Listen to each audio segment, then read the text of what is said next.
Welcome back to my channel Alifa and আমিজাস আম্মু। আশা করি আপনারা সবাই ভালো আছেন।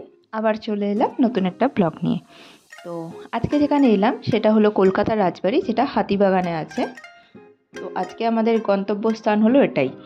আপনারা প্রথমেই দেখতে পাচ্ছেন খুব লম্বা একটা লাইন। হ্যাঁ, আমরাও এসে এটাই দেখেছিলাম। আমরা ভাবলাম আমরা লেট হয়ে গেছি, বাট লেট হয়নি। আমাদের এসে আরও লাইনে দাঁড়াতে হবে, যেহেতু আমরা অনলাইনে দেখে এসেছিলাম 2টো অবধি খোলা থাকবে। তো আমরা ঢুকেছিলাম 2টো বাজে 10 মিনিট বাকিতে।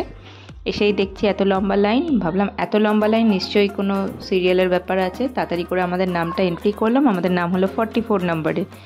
তারপরে দেখলাম না, আমাদের নাম লেখানোর সাথে সাথেই কয়েকজনকে দেখলাম বরণ করে ঢোকানো হচ্ছে।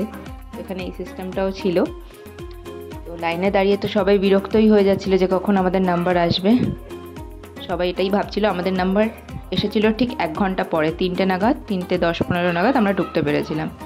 তো আমাদের টাইমে এত ভিড় ছিল, বাইরে সবাই ঝামেলাও করছিল তার জন্য যে এত টাইম লাগছে কেন। আমাদের আর বরণের প্রসিডিওর মধ্যে দিয়ে যেতে হলো না, আমরা নর্মালি ঢুকে গেছিলাম। ঢোকার সাথে সাথেই দেখলাম যে যেখানে বসে খাওয়া যায়, চেয়ার টেবিল, ওটা ফুল। তো এই পাশে নিচে বসে খাওয়ার জায়গাটা খালি ছিল, তো আমাদেরকে এখানেই দেওয়া হয়েছিল। আর দুপাশেই বসার জায়গা আছে। আমাদের যে পাশটা দিয়েছিল তার অপোজিট পাশে যারা ছিল তারা অনেক আগে থেকেই এসে ওয়েট করছিল, আমাদের আসার আধা ঘন্টা আগে থেকে। সো আর দেরি না করে ঝটপট অর্ডারটা প্লেস করে দিয়েছিলাম। অর্ডারটা প্লেস করার পরেও দেখছিলাম অনেকটা টাইম লাগছিল আসতে। আর সেই ফাঁকে ওয়াশরুম থেকে ঘুরে এলাম। ওয়াশরুমটা দেখতে পাচ্ছেন খুবই সুন্দর। আমার ওয়াশরুমটা খুবই ভালো লেগেছে, ওখানকার খুব পরিষ্কার পরিচ্ছন্ন ছিল। তো এবারে দেখতেই পাচ্ছেন আমাদের ওয়েলকাম ড্রিঙ্ক দিয়ে গেছে, আর তার সাথে 2টো জলের বোতল।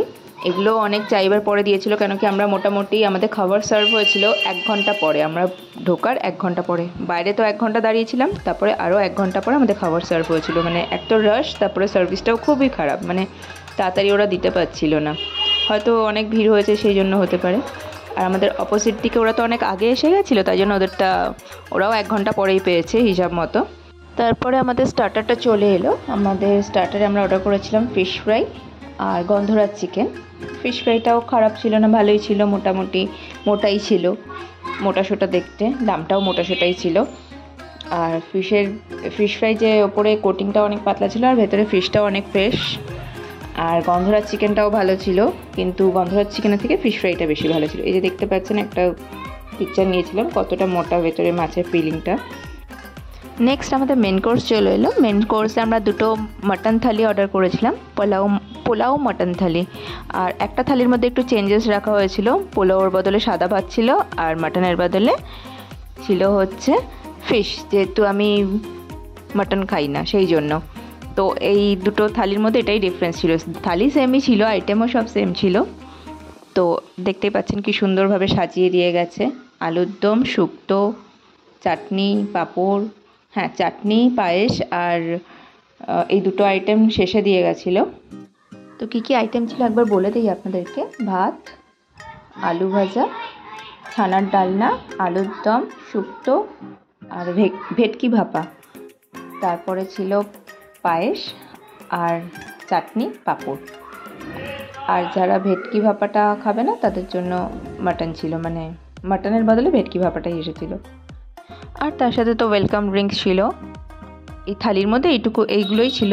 আর আমরা আলাদাভাবে স্টার্টারে ওই গন্ধরাজ চিকেন আর ফিশ ফ্রাইটা অর্ডার করেছিলাম। আর আমরাও যেহেতু খাচ্ছি, আমাদের পাশে যারা খাচ্ছিল তাদের পিকচারগুলো ক্যাপচার করেছিলাম, তাদের ভিডিও ক্লিপ নিয়েছিলাম। শেষে আমি মেনু কার্ডটা অ্যাটাচ করে দিয়েছি, আপনারা চাইলে পজ করে দেখে নিতে পারেন একবার। আর সব শেষে রিফ্রেশমেন্ট হিসাবে পান আর মৌরি দিয়ে গেছিলো।